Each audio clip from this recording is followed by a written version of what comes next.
I've heard the phrase, history repeats itself 1,000 times and 1,000 times. The thought of repeating my past has haunted me. The thought of Adam and Eve in the Garden of Eden being deceived by the fallen angel again disturbs my peace. The thought of going through trials that have conquered me have replayed in my mind on repeat.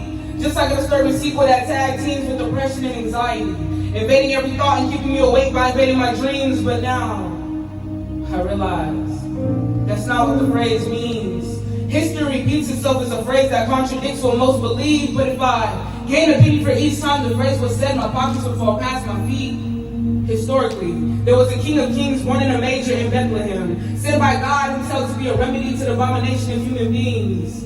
Accordingly, historically, I was born in the country of Haiti, formed in God's image, and he used me to spread the gospel through the use of poetry.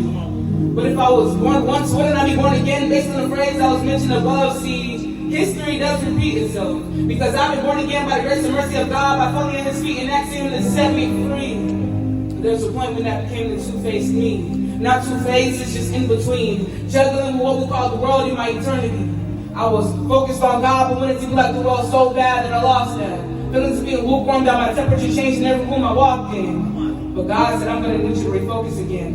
And leave that behind you like I left my tomb. I'm glad the old Andy has been made new. Now a new creation because God threw my sins in the forgetfulness sea and cleansed me with the blood that Christ had bleed on the day of his crucifixion for our selfish deeds. The same way that the earth was created on the third day before the record of sin made it over the place. And if history repeats itself, then isn't a new earth on the way? And if history repeats itself, then isn't our lives at stake?